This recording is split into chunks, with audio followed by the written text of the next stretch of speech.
नमस्कार, राम राम, सत श्री अकाल एंड गुड मॉर्निंग दोस्तों। कैसे आप लोग? आई होप कि सारे लोग बेहतर होंगे, मस्त होंगे और आपके स्टडी भी प्रॉपर वे में होगी। और आज आप सेंटअप एग्जाम में सवालों की धज्जियां उड़ाने के लिए तैयार हैं। पिछले 2 सेशन प्रैक्टिस के आपके हो चुके हैं, जिसमें सब्जेक्टिव और ऑब्जेक्टिव आपने पढ़ लिया है। आज परीक्षा में जाने के पहले आपको एक ऐसा मॉडल पेपर देख के जाना है जहां से आपको इस बात का अनुमान लग सके, इस बात का अंदाजा लग सके कि आखिर एग्जाम में हमें कैसे अपीयर होना है, कैसे सवालों के जवाब देने हैं और कैसे सवालों से आपकी मुलाकात इस एग्जाम में होने वाली है। तो चलिए फटाफट जल्दी से सारे के सारे लोग सेशन से कनेक्ट हो जाइए और बताइए मेरी ऑडियो और वीडियो ये दोनों प्रॉपर आप तक पहुंच रही है। Everything is proper in this class, सब कुछ बेहतर है। चलिए फटाफट जल्दी से कनेक्ट हो। तो भाई ये सेंटअप एग्जाम के लिए आपका मॉडल पेपर है, जिस पेपर में हम लोग क्या करने वाले हैं। सबसे पहले तो आपको ये बता दें, इस एग्जाम में आपके ऑब्जेक्टिव सवाल आएंगे और साथ साथ सब्जेक्टिव सवाल आएंगे। तो आज के सेशन में हम लोग ऑब्जेक्टिव और सब्जेक्टिव इन दोनों प्रश्नों पर चर्चा करेंगे। कुछ सवाल आपके ऑब्जेक्टिव हैं और कुछ सवाल आपके सब्जेक्टिव हैं जो आपके एग्जाम में आने वाले हैं। तो फटाफट जल्दी से कनेक्ट हो जाइए सारे के सारे लोग। सभी को very very very good morning, नमस्कार।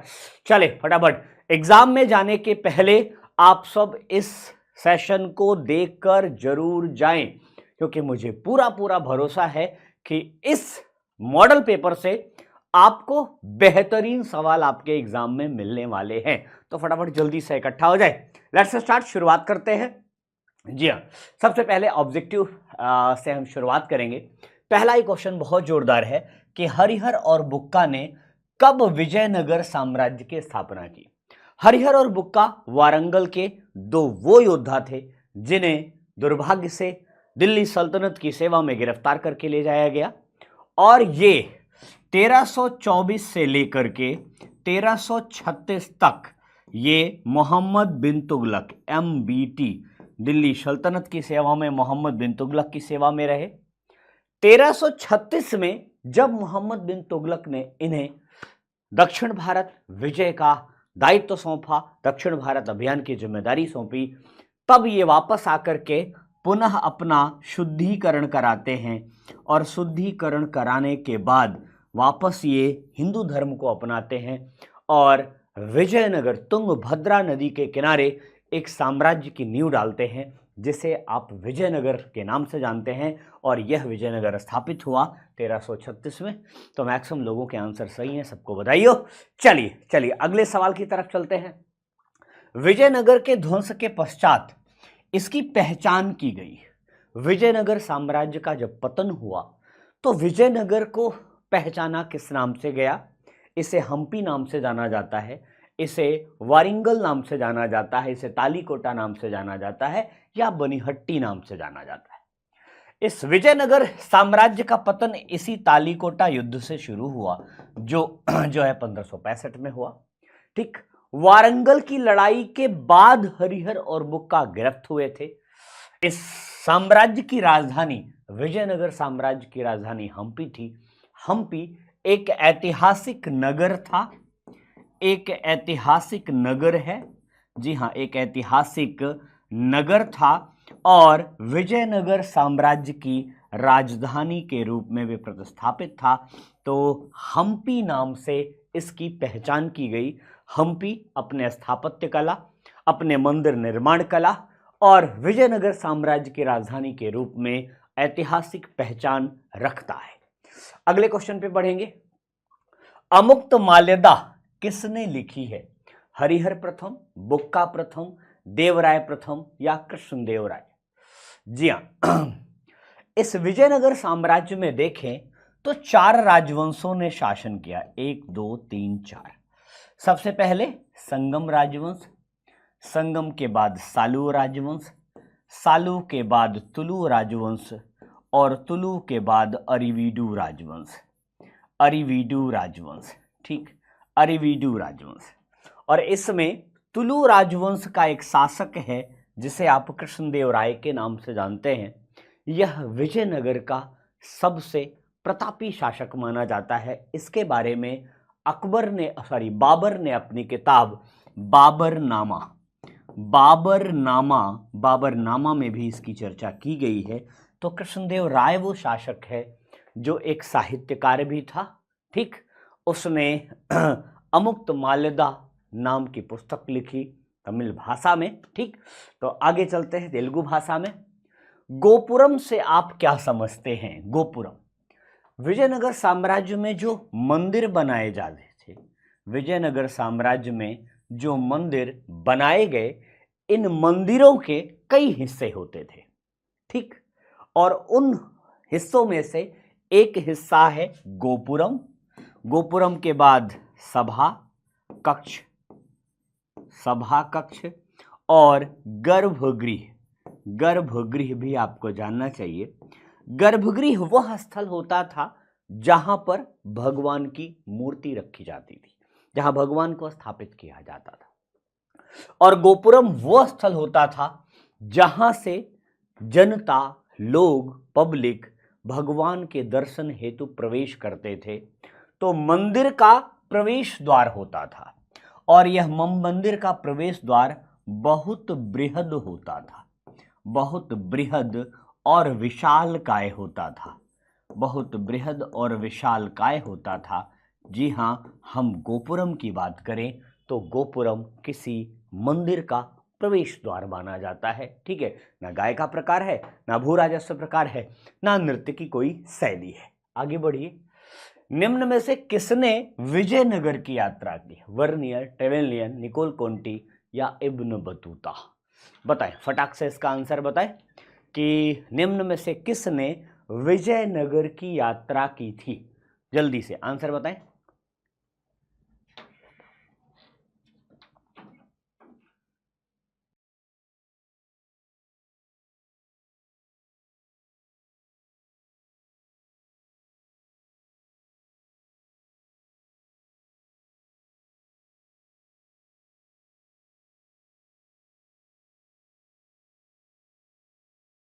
चलिए बताएं, वर्नियर, ट्रेवेलियन, निकोल कोंटी या इब्न बतूता? तो निकोल कोंटी इसका करेक्ट आंसर होगा। तेनालीराम का संबंध किस राजवंश से है? विजयनगर, बीजापुर, मुगल या बहमनी? तो यहां भी आपका करेक्ट आंसर विजयनगर ही होगा, ठीक है। आगे बढ़ते हैं। निम्न में से सही सुमेलित है? चलिए, शंकराचार्य का अद्वैतवाद, माधवाचार्य का द्वैतवाद और निम्बार्काचार्य का द्वैतवाद। मैंने आपको पहले भी बताया है कि अगर ऐसे सवालों से आपका आमना सामना होता है तो आपके परीक्षा का जो लेवल है वो इतना टफ नहीं बनाया जाता। ऐसे सवालों में आप उपर्युक्त सभी के साथ जाएं, 99.9% चांस होता है कि वो सवाल आपका परफेक्ट और सही साबित होगा, ठीक। आगे बढ़ते हैं, बात करें निम्नलिखित में से सही सुमेलित है? हितहरवंश राधा बल्लभ संप्रदाय, वासव लिंगायत संप्रदाय, कबीर धर्मदासी संप्रदाय। यहां भी आप उसी रूट को पकड़ेंगे जिस रूट को आपने पहले पकड़ा था। यहां भी आपका आंसर उपर्युक्त सभी ही होगा। आगे बढ़िए, बात करते हैं निम्न में से कौन सी महिला रहस्यवादी संत थी? रहस्यवादी, अंडाल, कराईकल, रबिया या मीराबाई? रहस्यवादी संत वो कहलाते हैं जो जिनका संबंध भक्ति आंदोलन से रहा है। किससे रहा है? भक्ति आंदोलन से रहा है। तो भक्ति आंदोलन से जुड़े हुए संत का नाम बताइए। अंडाल की चर्चा, जी हां, कराईकल, रबिया और मीराबाई में कौन सा होगा करेक्ट आंसर? तो यहां आपका करेक्ट आंसर मीराबाई है। अगले सवाल पे चलें। बलबन की पुत्री का विवाह किस सूफी संत के साथ हुआ था? निजामुद्दीन औलिया, ठीक, फरीउद्दीन गजे शंकर, कुतुबुद्दीन बख्तियार काकी या मोइनुद्दीन चिश्ती? ये वो सारे सिलसिले हैं जिनकी स्थापना, जी हाँ, निजामुद्दीन औलिया भी चिश्ती सिलसिले से जुड़े रहे, फरीउद्दीन गजे शंकर भी जुड़े रहे, कुतुबुद्दीन बख्तियार काकी वही हैं कि इनकी स्मृति में दोस्त क्या बनाया गया है? इनकी स्मृति में कुतुबुद्दीन, जी हाँ, कुतुबुद्दीन ऐबक ने एक इमारत बनवाई है जिसे आप किस नाम से जानते हैं? कुतुबुद्दीन ऐबक ने एक इमारत बनवाई है जिस इमारत को आप किस नाम से जानते हैं? इस इमारत को आप कुतुब मीनार के नाम से जानते हैं। किस नाम से? कुतुब मीनार के नाम से जानते हैं। ठीक है। तो बलबन की पुत्री का नाम क्या था? बलबन की पुत्री का नाम था हुजैदा। एक हुजैदा थी, जी हाँ, हुजैद। बलबन, बेसिकली बलबन के बारे में जाने तो बलबन जो है ये किस वंश से है? बलबन जो है ये गुलाम वंश से है। किस वंश से है? गुलाम वंश से है। और इसने 20 वर्ष वजीर की हैसियत से, किस हैसियत से? वजीर की हैसियत से, 1246 से 66 तक वजीर की हैसियत से या प्रधानमंत्री की हैसियत से शासन किया। और उसके बाद स्वयं सुल्तान की हैसियत से इसने शासन किया। तो जी हाँ, निजामुद्दीन औलिया फरीदुद्दीन गजे शंकर इसका करेक्ट आंसर है। अगला सवाल, आईने अकबरी के अनुसार, आईने अकबरी, जी हाँ, भूमि को कितने भागों में बांटा गया था? आईने अकबरी, जी हाँ, अकबरनामा का भाग, ठीक है, 5 भागों में विभक्त है। ये अकबर के शासनकाल की जानकारी देता है, अकबर के शासनकाल की जानकारी देता है। और इसके अनुसार भूमि को 4 भागों में विभक्त किया गया था। कितने भागों में? 4 भागों में विभक्त किया गया था, जिसपे टैक्सेशन होता था। अकबर का संरक्षक बनकर किसने शासन किया? अकबर मात्र 12 वर्ष से अधिक आयु का था जब उसे पंजाब के सूबेदार के 9 वर्ष की आयु का था तब उसे पंजाब का सूबेदार बनाया गया। 12 वर्ष की आयु में, जी हाँ, आप जोड़ें, अकबर का जन्म 1542 में है और 1556 में उसे सम्राट बनने का अवसर मिलता है। तो 13 वर्ष कुछ माह का था, लगभग 14 वर्ष। उस आयु में ये सुल्तान बना और जब ये सुल्तान बना 1556 में, उस समय ये पंजाब का सूबेदार था।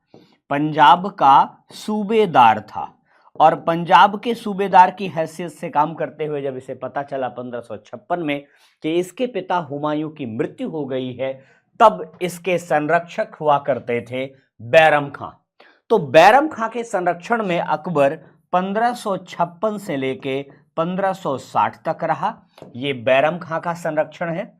इसके बाद अकबर पेटीकोट शासन के संरक्षण में चला गया 1560 से लेकर के 1564, जहां इसकी मां और इसकी धाय मां महामनगा और जीजी अनगा ने इसे कंट्रोल किया। तो अकबर इन 8 वर्षों में या तो बैरम खां के कंट्रोल में रहा या पेटीकोट शासन के कंट्रोल में रहा। तो संरक्षक के तौर पर बैरम खां इसके साथ शासन कर रहा था। बैरम खां के ही नेतृत्व में 1556 का जो पानीपत का द्वितीय युद्ध हुआ वो लड़ा गया। पानीपत का द्वितीय युद्ध बैरम खां के संरक्षण में ही लड़ा गया, जिसमें दूसरे पक्ष में अफगान सेना का नेतृत्व हेमू कर रहा था। तो हेमू को पराजित करके सत्ता में आए दिल्ली में। अगला, अकबर के समय में राजकुमारों को अधिकतम कितने का मनसबदार बनाया गया? बेसिकली मनसब क्या होता है? मनसब बेसिकली एक रैंक व्यवस्था है। क्या है? एक रैंकिंग सिस्टम है। इसमें जो दरबार में जो रैंक मिलती थी, उस रैंक का 2 आधार था। एक आधार था जात और दूसरा आधार था सवार।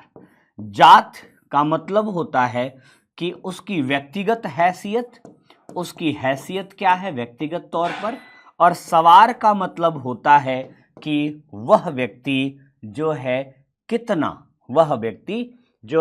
कितना सैनिक रखता है, कितना घुड़सवार रखता है, घुड़सवार कितने रखता है। तो इसके हिसाब से मनसबदार बनाया गया। अकबर के शासनकाल में मनसब को जो है 2 प्रकार में डिवाइड किया गया। एक तो राज परिवार के लिए और दूसरा बाहरी व्यक्तियों के लिए। तो राज परिवार के लिए जो मनसब था वो मनसब की रैंक 10,000 से के आसपास हुआ करती थी। आगे चलते हैं। भारत का अंतिम मुगल सम्राट कौन था? तो अगर हम मुगल काल को बांटें तो मुगल काल जो है दो हिस्सों में बढ़ता है। एक है महान मुगलों का काल और दूसरा है उत्तर मुगलों का काल। महान मुगलों का काल 1526 में शुरू होता है, 1707 औरंगजेब के समय तक चलता है। इस दौरान 6 मुगल बादशाह हुए और उत्तर मुगल की शुरुआत होती है 1707 में और ये 1857 की क्रांति तक रहते हैं या 1858 भी कह सकते हैं। तो 1707 से 1858 तक कुल 11 मुगल बादशाह हुए। इसमें अंतिम मुगल बादशाह था बहादुर शाह जफर, जिसने 1857 की क्रांति में भाग लिया और इसे हुमायूं के मकबरे से गिरफ्तार किया गया। इसे हुमायूं के मकबरे से गिरफ्तार किया गया। मकबरे से क्या किया गया? गिरफ्तार किया गया। और गिरफ्तार करके इसे कहाँ भेज दिया गया? इसे रंगून भेज दिया गया और मुगल बादशाहत समाप्त कर दी गई। तो बहादुर शाह जफर जो 1857 में यहाँ पर गिरफ्तार हुआ, 1858 में 1857 की क्रांति में भाग लेता है। 1858 में गिरफ्तार करके भेज दिया जाता है रंगून और फिर वहीं पर इसकी मृत्यु हो जाती है। वहीं पर ये अपने जीवन की अंतिम सांस लेता है। जी हाँ, आगे बढ़ते हैं। यही मुगल बादशाह था। मुगल चित्रकला किसके समय में अपने चरमोत्कर्ष पर पहुंची? तो मुगल चित्रकला की शुरुआत कब होती है? इसकी शुरुआत होती है हुमायूं के द्वारा। हुमायूं जब ईरान से वापस लौटता है तो अपने साथ 2 चित्रकार भी ले आता है और वहीं से मुगल चित्रकला की शुरुआत होती है। लेकिन मुगल चित्रकला अपने शबाब पर तब पहुंचती है जब जहांगीर भारत का बादशाह होता है। जहांगीर को चित्रकला से बहुत प्रेम था। जहांगीर के बारे में कहा जाता है कि मंसूर दसवंत जैसे कलाकार थे। जहांगीर कहता है कि अगर मेरे कोई चित्रकार किसी चित्रकारी को किए हों, कोई चित्रकला बनाए हुए हों, मेरी आंख पे पट्टी बांध दी जाए और वो चित्रकारी मुझे दे दी जाए तो मैं उसे स्पर्श करके, छू करके मात्र बता सकता हूं कि इस चित्रकारी को किसने की है और ये पेंटिंग किसने बनाई है। तो जहांगीर का शासनकाल चित्रकला का स्वर्णकाल है। ठीक है। अकबर के समय में पोथी चित्रण की शुरुआत होती है। पोथी चित्रण का मतलब जानते हैं?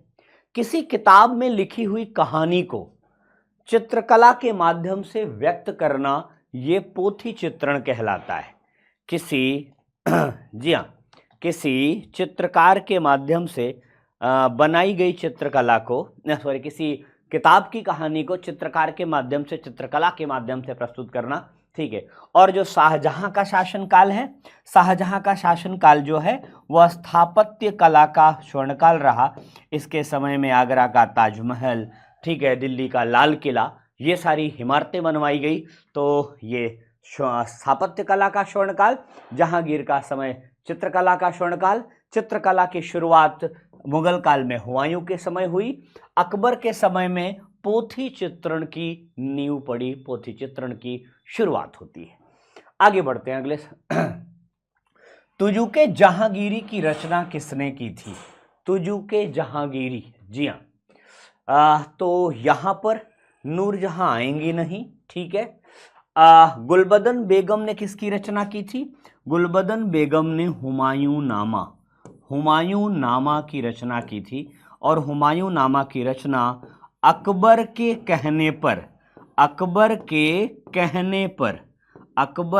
कहने पर जो है ये हुमायूं नामा लिखा गया था, जो हुमायूं के जीवन की कहानी है। एक किताब और है जिसके बारे में अक्सर सवाल पूछा जाता है, बाबरनामा। ठीक है। यहां पर 2 प्रश्न बनते हैं। अकबरनामा किस भाषा में लिखा गया? अकबरनामा फारसी भाषा में लिखा गया। एक किताब है बाबरनामा जिसे बाबर ने लिखा है। ठीक है। और ये किस भाषा में लिखा गया? तुर्की भाषा में, ठीक है, और तुजुके जहांगीर की रचना है, ठीक है। चलिए आगे बढ़ते हैं। भारत में मुगल वंश का संस्थापक कौन था? 1526 वर्ष है जिस वर्ष मुगल वंश की स्थापना हुई, और इसके लिए एक लड़ाई लड़ी गई थी, पानीपत की प्रथम लड़ाई। पानीपत की प्रथम लड़ाई दिल्ली के सुल्तान इब्राहिम लोदी, इब्राहिम लोदी और किसके मध्य हुई थी? और बाबर के मध्य हुई थी, ठीक है। इस युद्ध में बाबर ने, ठीक है, तोपों का प्रयोग किया, और तोपों के प्रयोग के लिए जो विधि अपनाई उसे रूमी विधि कहते हैं। क्या कहते हैं? रूमी विधि कहते हैं। और ये रूमी विधि उसने उज्बेकों से सीखी थी। किससे? उज्बेकों से सीखी थी। और बाबर तोपों का प्रयोग करके इस युद्ध को जीतता है। और एक सबसे अनूठी बात कि इब्राहिम लोदी दिल्ली सल्तनत का वो शासक है जो इस युद्ध के मैदान में लड़ता हुआ मारा गया था। तो मुगल वंश का संस्थापक कौन होगा? बाबर होगा। अगले सवाल पर चलते हैं। तुजुके बाबरी किसने लिखी थी? मैंने अभी अभी बताया, इसी को आप कहते हैं बाबरनामा। बाबरनामा इसी को कहते हैं। और तुजुके बाबरी या बाबरनामा ये तुर्की भाषा में लिखी गई है। किस भाषा में? तुर्की भाषा में लिखी गई है, क्योंकि तुर्की की एक और शाखा है चकदाई। तो चकदाई तुर्की भाषा में लिखी। जैसे हिंदिया में कोनो भाषा ना बा, कोनो भोजपुरी बोलल, कोनो जो है खड़ी बोलल, ठीक है। सबकर अपन अपन भाषा बानू, सबकर अपन अपन भाषा बानू कि नहीं? बताएं।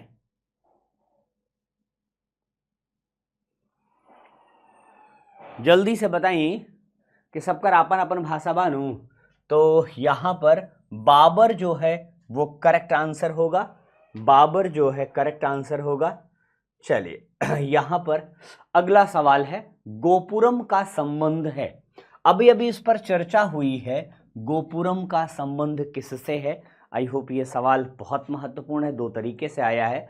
तो मंदिर से जुड़ा हुआ, मंदिर का जो प्रवेश द्वार है, मंदिर का जो प्रवेश द्वार है वो गोपुरम कहलाता है।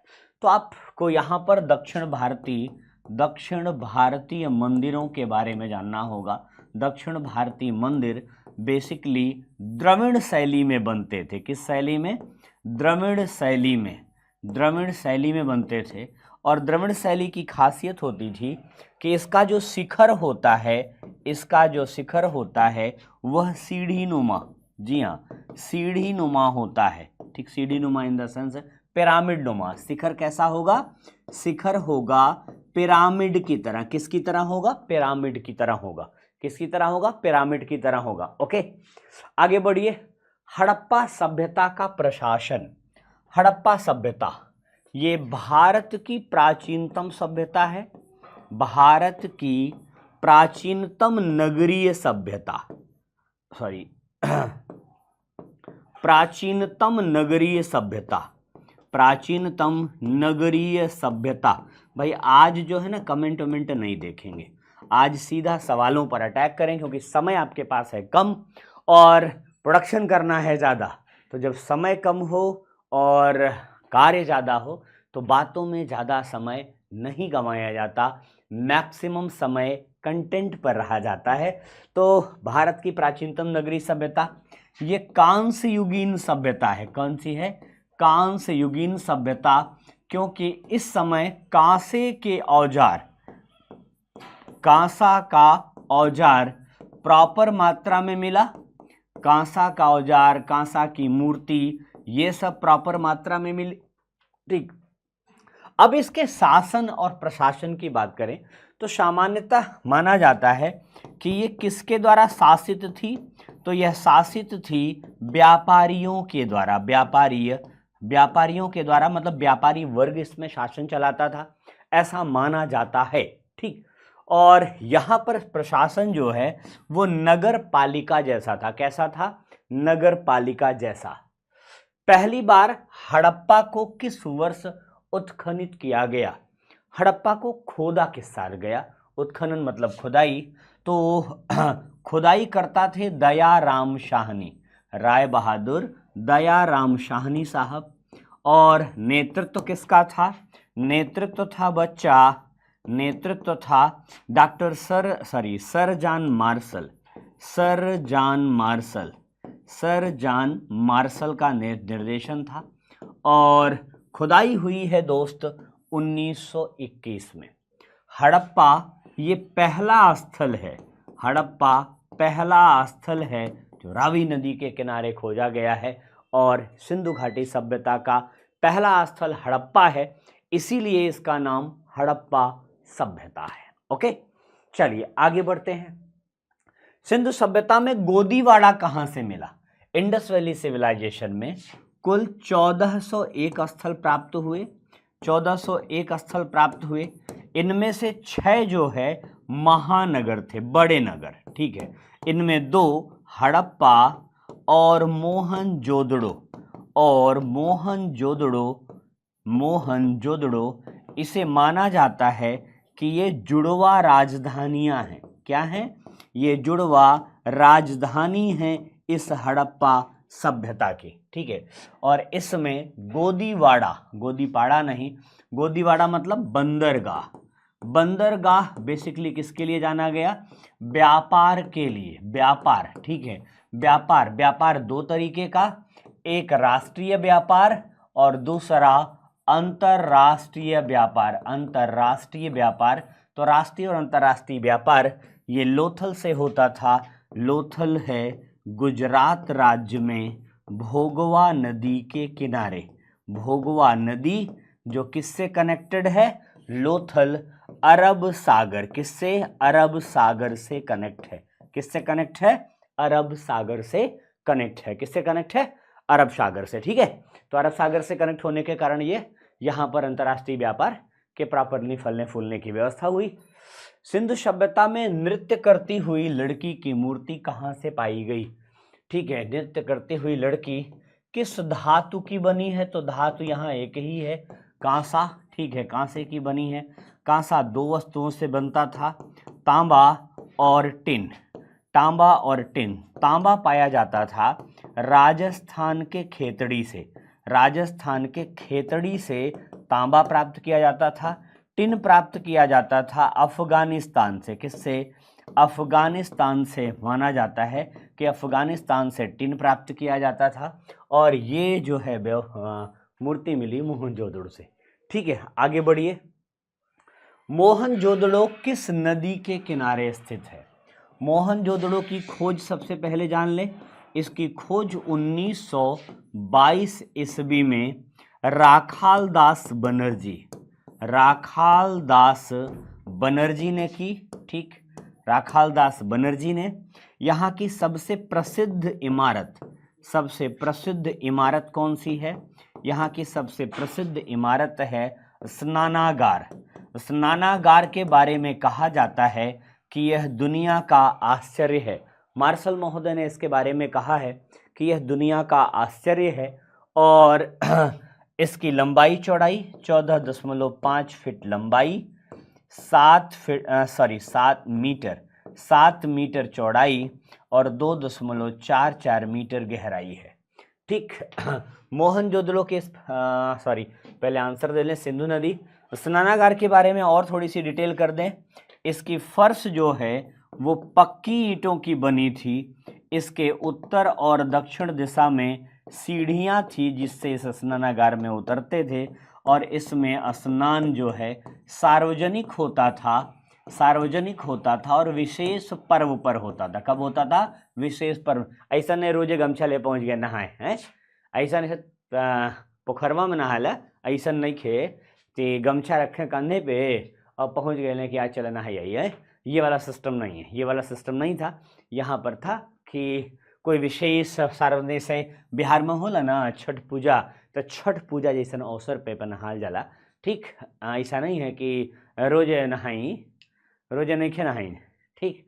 ओके, चलें आगे अगले सवाल पर। नेक्स्ट क्वेश्चन, हड़प्पा सभ्यता भारत के किस भाग में विकसित हुई? तो बउआ यहनिया है गुजरात, ठीक है, और यहां से आए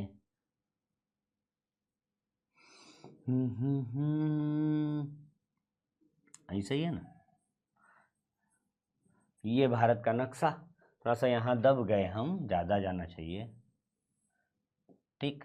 तो इस वाले हिस्से में तो ये हो गया नॉर्थ, ये हो गया वेस्ट, ठीक है। नॉर्थ वेस्ट कहीं है, पश्चिमोत्तर, ये पश्चिमोत्तर। तो भारत के पश्चिमी और उत्तरी हिस्से में है, पाकिस्तान के पूर्वी हिस्से में इसका विस्तार देखा गया है, ठीक है। आगे चलिए, गुप्तों के काल में कौन सा चीनी यात्री भारत आया था? फाहियान आया था, ठीक है। भारतीय इतिहास का कौन सा काल स्वर्ण काल माना जाता है? गुप्त काल माना जाता है। क्यों?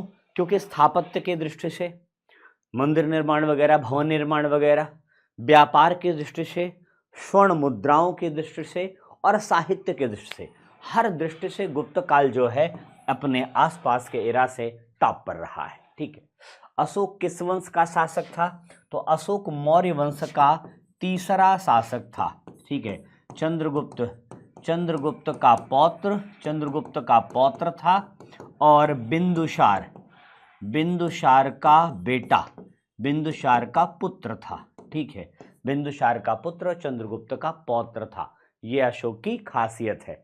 आगे बढ़ते हैं, कौटिल्य की कृति, कौटिल्य ने किस ग्रंथ की रचना की? कौटिल्य ने अर्थशास्त्र की रचना की। यह एक राजनीति विज्ञान का ग्रंथ है, राजनीति विज्ञान का ग्रंथ है, और इस राजनीति विज्ञान के ग्रंथ में उसने 7 अंग बताए हैं राज्य के, जिसे आप कहते हैं सप्तांग। क्या कहते हैं? राज्य के 7 अंग। राजा कैसा होना चाहिए, दुर्ग कैसा होना चाहिए, सभा कैसी होनी चाहिए, सभापति कैसा, सभापति मैं कह रहा हूं, राजा कैसा होना चाहिए, दुर्ग कैसा होना चाहिए, अमात्य कैसा होना चाहिए, मित्र कैसे होने चाहिए। तो कहने का मतलब है, इस किताब का नाम सिर्फ अर्थशास्त्र है, यह किताब नाम की अर्थशास्त्र है, लेकिन ठीक अर्थ से संबंधित इसका कोई मुद्दा नहीं है। यह पूरी तरह जुड़ी हुई है राजनीति विज्ञान से, ठीक है। किससे जुड़ी हुई है?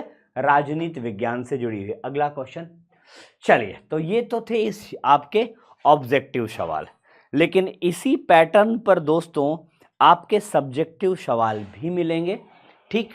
और सब्जेक्टिव सवाल भी मेरे पास बहुत बेहतरीन है, और इन सवालों का कैलकुलेशन आपके काम आएगा एग्जाम में।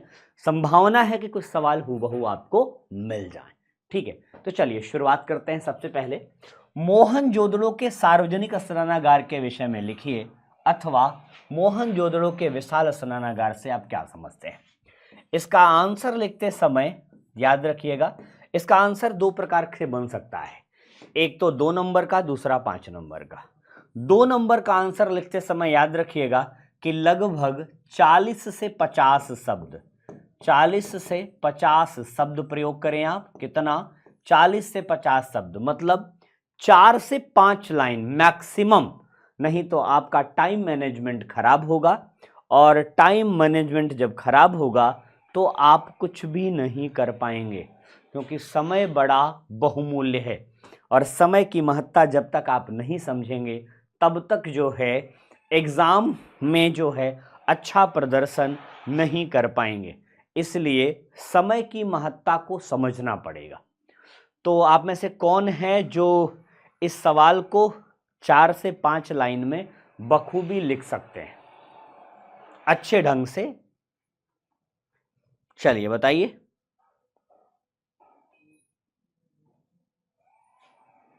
मैंने अभी भी इसकी चर्चा की है, ठीक है। इसको अगर आप 40 से 50 शब्द में लिखना चाहें या 30 शब्द में लिखना चाहें, तो सिंधु घाटी सभ्यता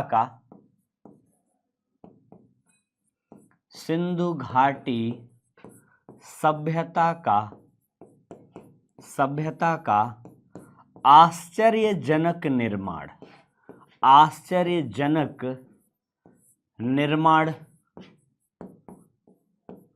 निर्माणों में एक मोहनजोदड़ो का विशाल स्नानागार था। मोहनजोदड़ो का विशाल स्नानागार था।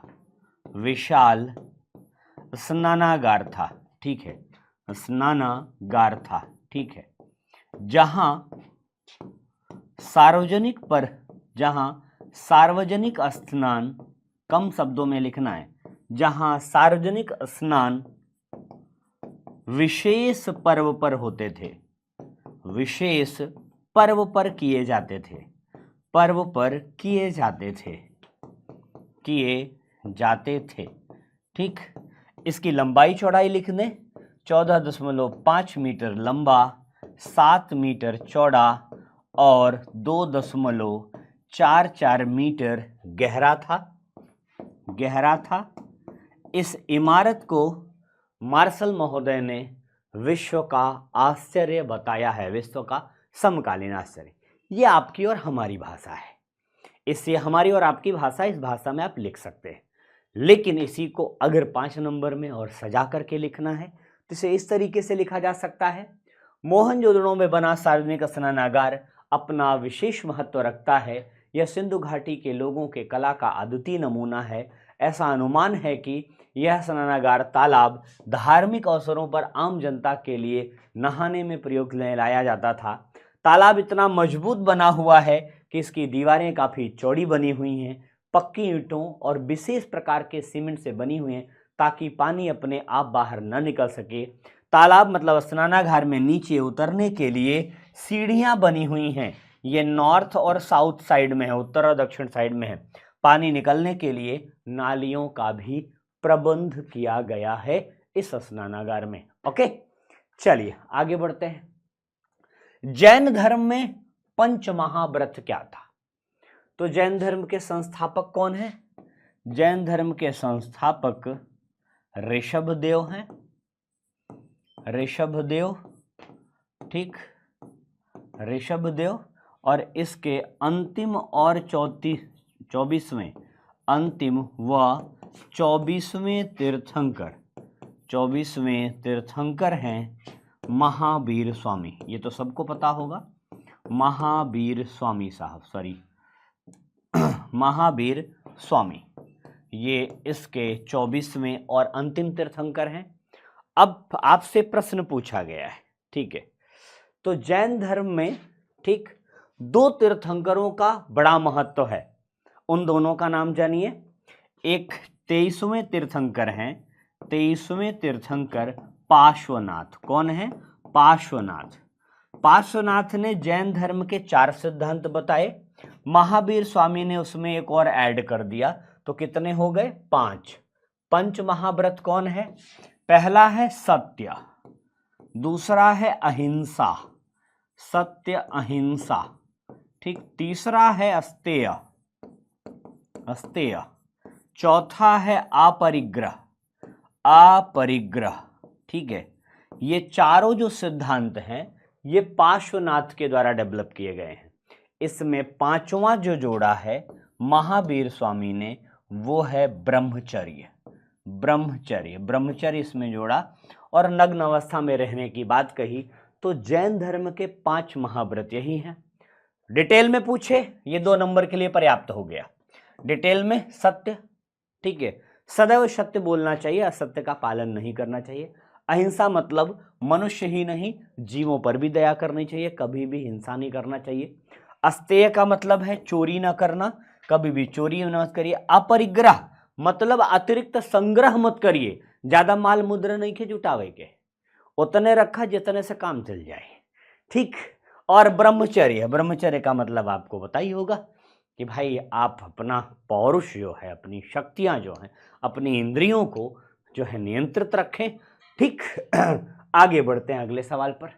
तो जैन धर्म के 5 महाव्रत, सत्या अमृषा, हमेशा सत्य बोलो, कभी झूठ ना बोले, अहिंसा कभी हिंसा मत करो, अस्तेय कभी चोरी ना करो, अपरिग्रह संपत्ति का संग्रह ना करो, ब्रह्मचर्य इंद्रियों को बस में रखो। इसे बहुत कठिन काम है, इतना आसान काम नहीं है, ठीक है।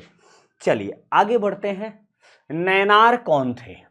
ये घटना है दोस्त भक्ति आंदोलन की। भक्ति आंदोलन थोड़ा सा समझ लीजिए, लिख लेंगे, मुझे पूरा भरोसा है। भक्ति आंदोलन, ठीक है, ये 7वीं सदी में, 7वीं से ठीक 17वीं सदी तक 17वीं सदी तक इसका वैभव या वर्चस्व रहा। और इसकी शुरुआत होती है दक्षिण भारत में। कहाँ पर होती है? दक्षिण भारत में।